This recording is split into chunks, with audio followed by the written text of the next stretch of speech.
The DCU has a Batman problem. The hell are you supposed to be? I know.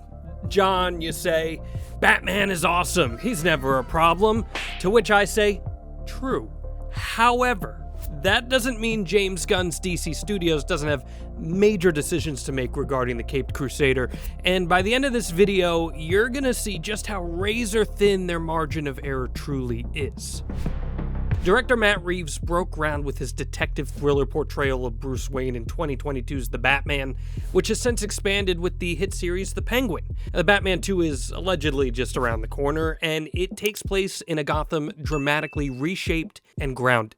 Reeves' work has reestablished Batman as a truly grounded, psychologically damaged detective in a decaying Gotham, stripped of spectacle and steeped in noir atmosphere. It earned critical praise, strong box office, and something DC has struggled to maintain for years: confidence. This Batman feels specific, intentional, and complete within its own world, and that success is precisely what makes things complicated. So enter James Gunn, who took over the DC arm after the Batman universe had been established. And since, he's made it clear that Reeves Batman is not part of the DCU. It exists separately, untouched by the shared universe logic that will define Gunn's slate.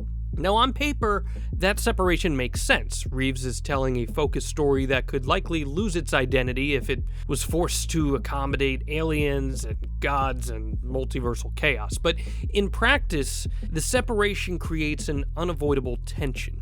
DC is asking audiences to invest in two live-action Batmen at the same time, played by different actors with different tones and different timelines and different narrative purposes. So that's not abstract branding as a concern alone. Batman is not a niche character who can quietly exist in parallel interpretations. He's DC's most valuable asset, arguably. He dominates pop culture, merchandise, games, audience attention, and when two versions coexist, they don't politely take turns. They compete whether the studio wants them to or not. Every casting announcement, every costume reveal, every trailer even for one, will inevitably be measured against the other. So that comparison becomes even more problematic when considering the tonal direction of James Gunn's DCU. Gunn has been upfront about embracing the full breadth of DC's comic book identity, and in one sense that's really fun, right? This is a universe that won't shy away from the weird or the fantastical or the colorful. Superman's being framed as hopeful and aspirational, and there are literal superpowers in play. So that tones a sharp contrast to Reeves' Gotham, which is grim and intimate and almost aggressively grounded. I mean, just compare two of the most prolific monologues from each film. In Superman's climax, the protagonist confronts Lex Luthor and relays every possible reason to believe in good and do the best that we can every single day. In the Batman's emotional payoff moment, the Riddler explains his motives in captivity and nearly pushes Bruce Wayne to his breaking point while on edge over whether or not the villain knows who he truly is beneath the mask. Both tremendously stirring, but in very different ways. Pattinson's Batman works precisely because he feels isolated from that kind of world. His Bruce Wayne doesn't feel like someone who would stand in a room with metahumans and trade strategy.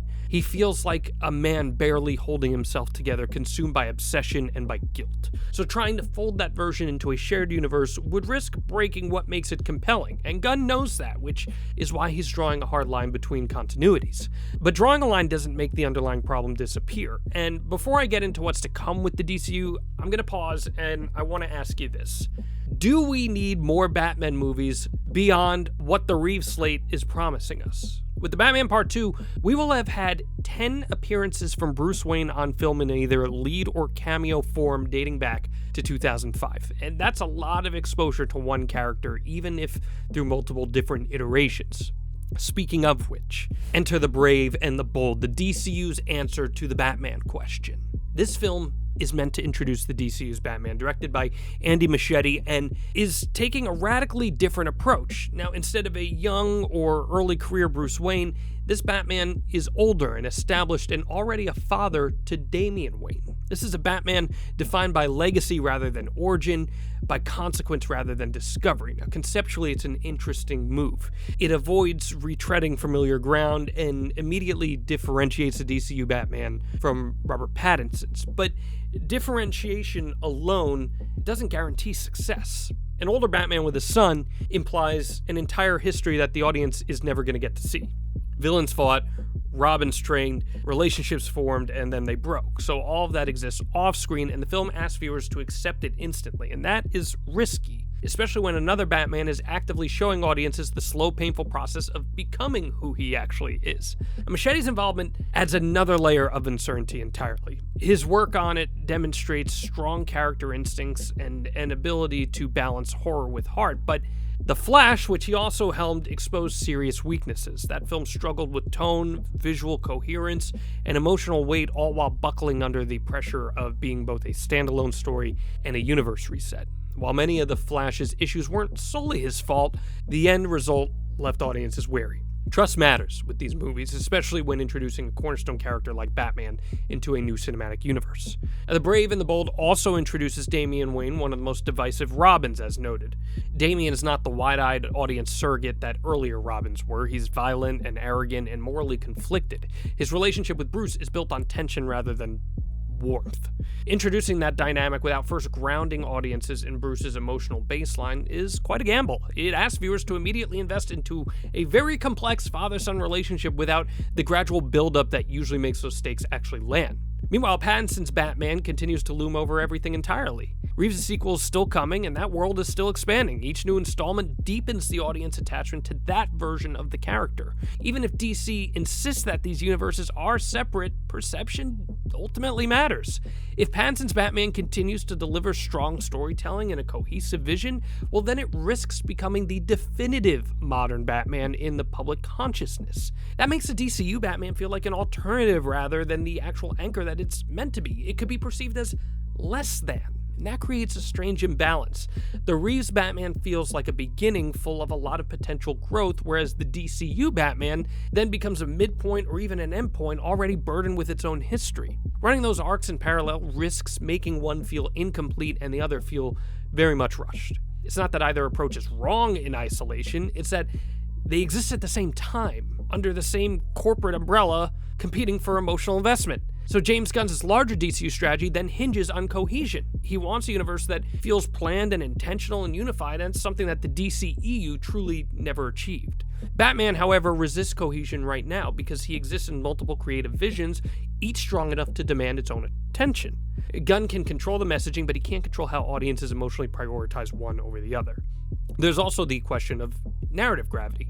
Batman has traditionally served as the emotional and strategic center of the DC universe. He's the human counterweight to all the gods and the monsters, the skeptic in a world of belief. So if the DCU Batman is already older and fully formed, where does his arc go? What defines his growth? Pattinson's Batman is defined by transformation, and the DCU Batman may be defined by maintenance, but holding things together rather than becoming something new while something else is also being formed can be quite confusing, and that difference is significant when trying to build a long-running shared universe.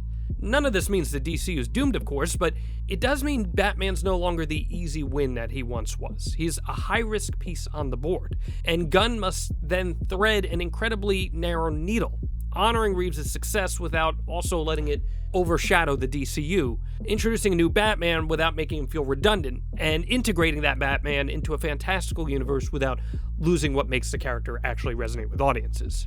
Now, one area I do have confidence in Gunn in as far as his DCU Batman is concerned is his ability to juggle humanity.